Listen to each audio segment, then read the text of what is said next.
जय हिंद दोस्तों, स्वागत है एक नए वीडियो में। सेंट्रल ऑर्गेनाइजेशन ईसीएसएस के द्वारा 9 मई 2023 को महत्वपूर्ण अपडेट दिया गया है और यहाँ पर कुछ क्वेश्चंस थे जो कि नायब सूबेदार महादेव गणपत साहब के थे और उनका जवाब ईसीएसएस के द्वारा दिया गया, यानी कि कुछ उनकी ग्रेवेंसेस थी, उनका जवाब सेंट्रल ऑर्गेनाइजेशन ईसीएसएस ने 1 मई 2023 को दिया है।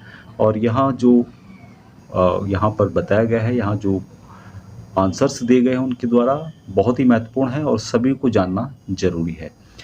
Establishment of ECHS extension counter with military hospitals as well as allow treatment for ex-servicemen and their family at military hospitals, यानी कि सैन्य अस्पताल के साथ साथ ECHS विस्तार काउंटर की स्थापना के साथ साथ पूर्व सैनिक और उनके परिवार के लिए सैन्य अस्पताल में उपचार की अनुमति के संबंध में यहाँ पर है।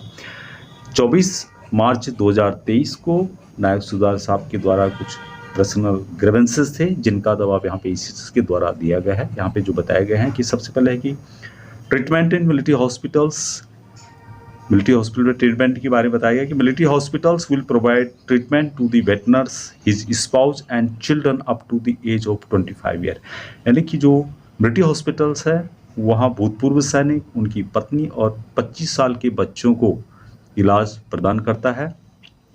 रेस्ट जो ईसीएसएस डिपेंडेंट हैं जो कि नॉट कंसिडर किए गए हैं dependent by AFMS hospitals, they can be treated as non entitled, उनको नॉन इंटाइटल्ड की तरह ट्रीट किया जा सकता है। If bed is available and permission of the station commander is taken, यदि बेड अवेलेबल है और परमिशन लिया गया है स्टेशन कमांडर के द्वारा। दूसरा यहाँ पे कि अवेलेबिलिटी ऑफ मेडिसिन के बारे में है कि medicine are available in military hospitals, यानी कि मेडिसिन जो है मिलिट्री हॉस्पिटल में उपलब्ध हैं।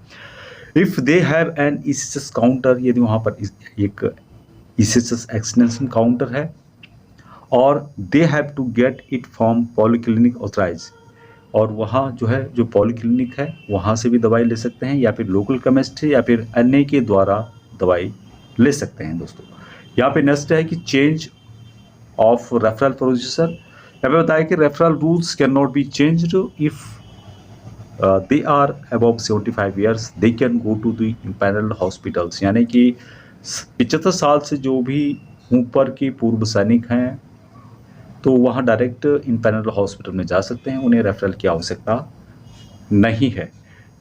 नेक्स्ट है कि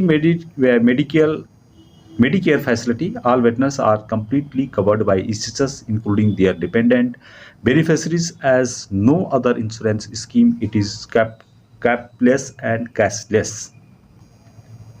हमें बताया गया कि मेडिकेयर सुविधा सभी पूर्व सैनिक ECHS द्वारा पूरी तरह से कवर किए गए हैं, उनके आश्रित लाभार्थी सहित कोई अन्य बीमा योजना नहीं है।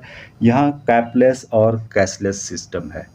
अगला जो पॉइंट यहाँ पे उनके द्वारा मेंशन किया गया है कि ओपनिंग ऑफ ईसीएसएस एक्सटेंशन काउंटर, यहाँ पे इनके द्वारा जो लिखा गया है कि ईसीएसएस एक्सटेंशन काउंटर खोलने के बारे में है कि इस स्तर पर सभी सैनिक अस्पताल के साथ विस्तार काउंटर खोलना संभव नहीं है। हालांकि पूरे भारत में ईसीएसएस पॉलीक्लिनिक की एक नए सिरे से समीक्षा प्रस्ताव किया गया है जिसमें 17 नए पॉलीक्लिनिक शामिल हैं और 111 मोबाइल मेडिकल यूनिट का प्रावधान है जो एक वाहन आधारित अस्पताल है जिसमें डॉक्टर, नर्सिंग असिस्टेंट और लैब टेक्नीशियन शामिल हैं।